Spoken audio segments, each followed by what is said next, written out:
Today's episode is brought to you by Mazars. SoundCartel. Great ideas are a dime a dozen, but to go from idea to $1 billion requires some key ingredients. And while nothing is guaranteed, there are ways to elevate a great idea from viable to extremely profitable. From SoundCartel, I'm Nicole Goodman, and this is Business Essentials Daily.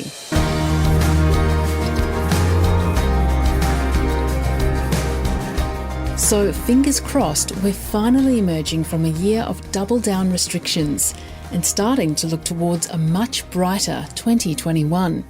Maybe it's time to move on that clever idea you've been tinkering with during all those months of lockdown. And according to entrepreneur and digital marketing leader Darren Moffatt of WebBuzz, there's no better time than now. Darren is so serious about encouraging new product development that he's hosting a podcast about it called Nerds of Business. Now, in its second series, the podcast focuses entirely on bringing new products to market because there are real benefits, he says, but also pitfalls, if you're not careful, that could land your brilliant new business idea in the ditch, never to see the light of day. Darren will help us avoid that. But first, Heather Dawson asks, what about the question of timing as we emerge from COVID? There's almost no better time to develop new products now, and there's a big reason for that. We've just been through a very significant global event, a pandemic, that has changed behaviour. So that's the main trigger point that I'm highlighting here. People's patterns of behaviour have changed, depending on the vertical you look at, in some cases drastically, and in many cases permanently. So when there are big changes in behaviour happening across society, that is obviously a huge opportunity for new product development, because that change in behaviour, change in circumstances, creates new user problems. So new problems that people have that existing products don't solve. Well, I understand, Darren, your first episode is how to think your way to $1 billion business idea. So does it start with mindset? Because how easy is it really for most people to think about $1 billion business? Well, it's interesting you bring up mindset, Heather. I mean, we've just recently done a few mindset special episodes on the podcast, and they were very well received. But the first episode of our new series of Nerds of Business is on ideation, so how to come up with those great product ideas. And while we don't address the notion of mindset directly in that episode, we're talking more about frameworks, so design frameworks, how to think, how to put yourself in the headspace of your customer or your user who's having a particular problem, and then how to ideate potential solutions. So it is very much about thinking, but it's more about creative thinking and design thinking as opposed to entrepreneurial mindset. But a lot can go wrong between an idea in your head and the realisation of a new business, can't it? So what are the biggest mistakes people make when it comes to developing new products, do you think? Yeah, that's a great question, because people often do make some really big mistakes in this space, and probably the most common one we see is that people don't validate their idea before they go out and build the whole product offering. Okay, so a really common error is that people think they've got a great idea, but before testing and validating, they go straight to what's known as the build phase, and they'll go and spend a whole lot of cash on websites and branding and hiring staff and setting up businesses and all the rest of it, but they haven't really tested their underlying value proposition. And so that is a mistake that really anyone listening to this should please avoid, because that's the kind of mistake that will destroy lives and break up marriages. And look, I speak from personal experience here. You know, I did a tech startup about 6 or 7 years ago, and we kind of made that mistake. We probably didn't make the full mistake, but we didn't validate it enough.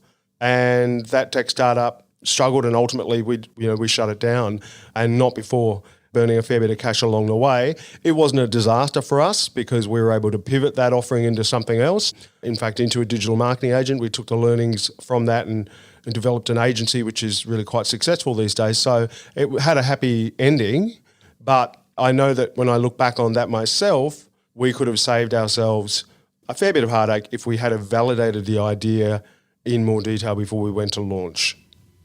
And what do you mean by validation, Darren? Is that research, asking people? What do you have to do to validate an idea to make sure you're onto a winner? It is research, essentially, and what you're looking to do is get a mix of qualitative data and quantitative data. So you're wanting to get actual numbers, lots of users and data points, and you're wanting to analyse those and test your underlying assumptions. But you're also wanting to get qualitative data, ideally, where you actually, you're interviewing people, you're doing maybe workshops or focus groups or whatever it might be to actually see how people interact with your product idea. And you're really looking to find holes in your assumptions in your model, because the earlier you find those, then the sooner you can pivot potentially. So you can change the offering slightly before you spend a lot of money on actually launching or scaling the product.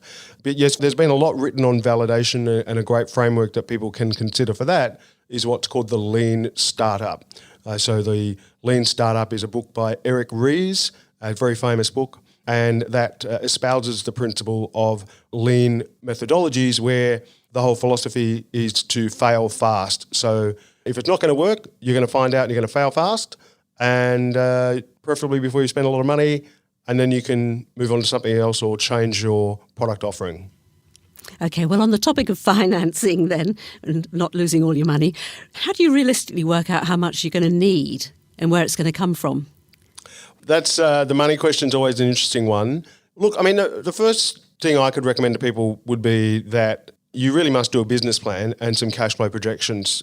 If it is a startup and you're looking at launching a new business or a new product, that is an essential step. Having said that, it'll never be the way things pan out in reality. Things are always different. You inevitably burn cash at a faster rate than what you thought you would, and so on. But doing a business plan with some cash flows and seeing how much runway you have. So runway is a sort of a startup term for how long the cash you have will last you without any inbound revenue. So let's say you've got 100 grand and your cost of doing business every month is 20 grand to keep the doors open and pay staff or whatever. You've got 5 months of runway. You're going to run out of cash in 5 months. Okay, well, Darren, say you've got your product, it's there ready to go out to the market. One thing you need to nail is the right price for it. Is pricing really hard for bringing new products to market? Pricing is really important. Look, if you're selling something that already exists in the marketplace, if your product's not completely new, then of course you can look to competitors to see, for a guide of what to charge for your particular product or service. But I think the opportunity here for people listening is to introduce, where you can, some pricing innovation. So an example of that might be that if you're in a market that is sort of a bit stale and old and hasn't had much innovation for a while, and everyone's used to paying for that product or service in a certain way, then you can introduce a different type of pricing model. So for instance, maybe a subscription model instead of someone having to go pay a lump sum up front. So some sort of pricing innovation, particularly where there hasn't been a lot of option available for the consumer, will give you a competitive advantage. So that's a really great opportunity, but pricing in of itself can take a little while to get right. It obviously depends on a range of factors and whatever market you're in as well. Okay, and then of course you've got to tell the world about your new product, Darren. And you're a digital marketing expert. So what's key to launching your product? Well, you've really got to know who the customer is. So you've got to be very clear on who you're going after, like who you really want to attract, what their problem is. So what is the problem that customer is trying to solve?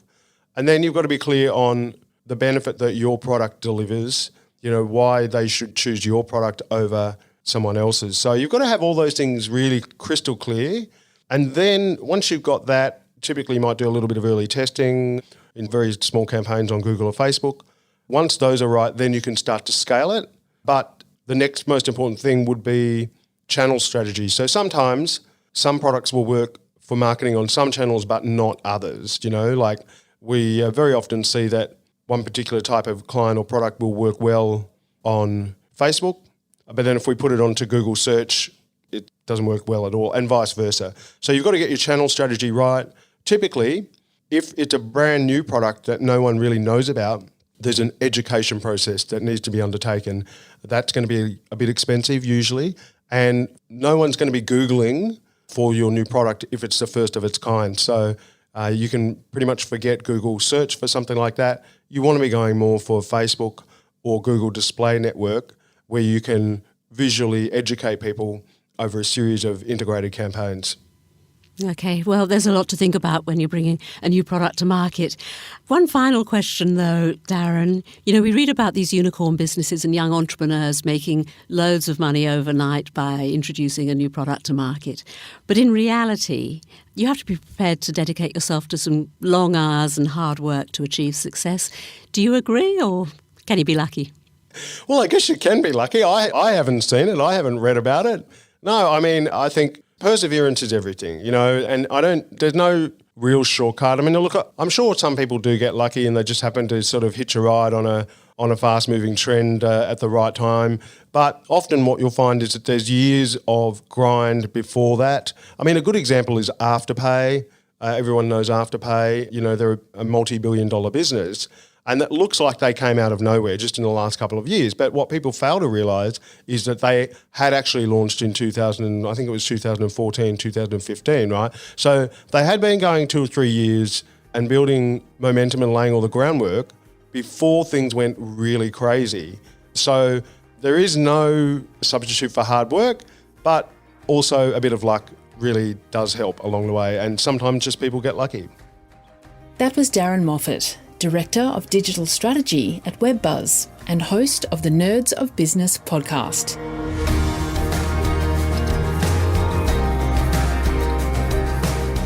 This episode of Business Essentials Daily is produced by the team at SoundCartel. Thanks for listening. I'm Nicole Goodman. We'll bring you more Be Daily tomorrow. Follow at BE Daily Podcast across social media and head to bedaily.com.au for more from the Business Essentials Daily podcast. SoundCartel.